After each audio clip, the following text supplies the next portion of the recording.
So human history from the Stone Age to Metal Age is now in the digital age with the most promising tool, social media. It mirrors the real world. So public opinion is the currency of democracy. Social media platforms are increasingly becoming the primary ground for public discourse and mobilization of public opinion. A tool where people are able to talk about the issues of day-to-day life and also of national importance.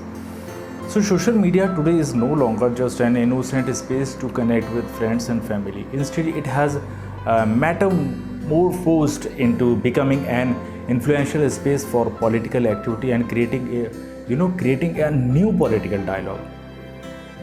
So, bringing awareness to the masses, historical the people you were never as aware as they are now about government policies. So, government outreach is increasingly through the effective use of social media through different social media campaigns spreading awareness among the people.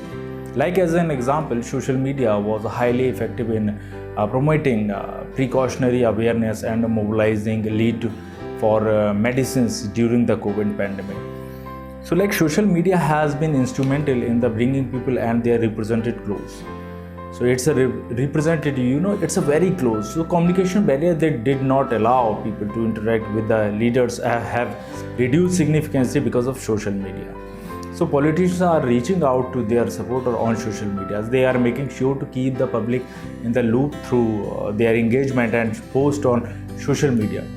It has increased the ability for ordinary citizens to take part in the political process. So besides this, social media has been actively used for influencing diplomatic relationship between India and its friendly countries. So these platforms present a cheap and a low barrier channel of people-politician communication. So by potentially intensifying political democracy by allowing many to enter into political races. As compared to traditional method of public opinion measurement, social media allows a time and cost effective data collection and analysis with less human effort.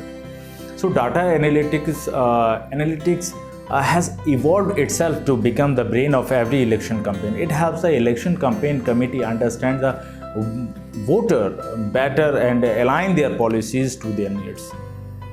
So one of the most common criticisms of social media is that it creates echo chambers where people only see viewpoints that they agree with. So the campaigns sometimes spark religious and social tensions in different parts of the country. Like social media has enabled a style of populist politics, which on the negative side allow hate speech and extreme speech to thrive in digital spaces that are unregulated, particularly in regional languages. So according to Google Transparency, a report political parties mostly in the last 2 years have spent around $800 million on election ads. So micro-targeting can enable dishonest campaigns to spread toxic discourse without much consequences. So unequal participation like social media also destroy the policymakers' perception of public opinion. This is because it is believed that social media platforms tend to represent every walk of life, but not everyone's voice is heard equally. Political parties with the help of social media are able to get information regarding voters' like and dislikes and further manipulate them, especially the swing voters who view can change by manipulating information. So social media gives people more voice and can sometimes be used by anyone to spread hoaxes and misinformation. Social media has made people better informed but also easier to manipulate. In a misinformation, disinformation, malinformation, most of the time fake news conflict three different nations. So like misinformation, disinformation and malinformation. So misinformation are false information. But when a person conveys it, it believes that it is true and shares. Disinformation is those which are shared intentionally by a person after knowing that it is not true. False information which is intended to mislead. So information that is based on reality but imposes harm on a person, organization or a country is termed as malinformation. So law to facilitate transparency, if I'm talking about a meaningful framework to combat disinformation at scale must be built on the understanding that it's a political problem. So transparency and regulation need to be brought to bring governance of speech with the ambit of the democratic process and to control the weaponization of social media. It should also include safeguard for user privacy, since platforms are a repository of the private information of citizens. So like blanket immunity for platform as intermediaries so no longer makes sense, since platforms are far more interventionist with the user content. So therefore platform accountability should be linked to their distribution model. So furthermore, platform can make it possible for the users to make an informed choice regarding which feed to subscribe or opt out of. So regulation should be maintained to ensure checks on a use of personal data in this context of electoral campaigns compliance with the national laws.